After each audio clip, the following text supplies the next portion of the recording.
ये आदमी एक दिन के लिए भगवान बन गया। जब यह शक्तियों को पाया तो उसे उल्टा फुल्टा इस्तेमाल करने लगा और यह कुछ इस तरह से उल्टा सीधा उससे कामें करने लगा। और यह जब यहाँ जा रहा होता है तो यह सोचता है तो यह पानी फूट जाता है और यह पानी गिरने लगता है। और जब तक यह देखता है शर्ट को तो यह अपने शक्ति से कुछ इस तरह से उस शर्ट को पहन लेता है और पहनने के बाद फिर यह चलने लगता है। तो इस महिला को देखता है तो अब फूंक मारता है और वह उसका कपड़ा उड़ने लगता है। और अपने गर्लफ्रेंड को देखता है तो यह कुछ इस तरह से चांद को खींचकर पास ले आता है और तारों को ज्यादा चमका देता है, जिससे इसकी गर्लफ्रेंड इसको बहुत पसंद करने लगती है। फिर जब अगला दिन होता है तो यह कुछ इस तरह से डिस्टर्ब हो जाता है। इसके सर में काफी ज्यादा दर्द होता है क्योंकि सभी लोग इससे दुआएं मांगते हैं और यह दुआएं इतना ज्यादा हो जाते हैं कि इससे यह खुद ही ढक जाता है। और ढकने के बाद फिर यह सोचता है कि क्यों ना इस दुआओं को मैं कंप्यूटर में कन्वर्ट कर दूंगा। फिर यह कंप्यूटर में इसको डाउनलोड कर लेता है और जैसे यह डाउनलोड करता है तो देखता है इसमें 1.5 मिलियन दुआएं आ जाती हैं। फिर यह कॉफी को पीता है और पीने के बाद सभी की दुआओं को देखना शुरू कर देता है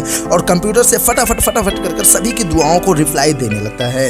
और फिर उसके बाद कुछ ही टाइम बाद फाइनली यह पूरी तरह से कर लेता है। फिर देखता है तो फिर 3.5 मिलियन फिर से दुआएं आ जाती हैं। इससे और यह डिस्टर्ब हो जाता है और यह सभी को यस कर देता है। और यस करने के बाद बात ये होता है कि यस करने का मतलब होता है कोई उसमें बुरा दुआएं मांगता है तो कोई अच्छा, इसलिए यह कंफ्यूज हो जाता है और यह फेल हो जाता है।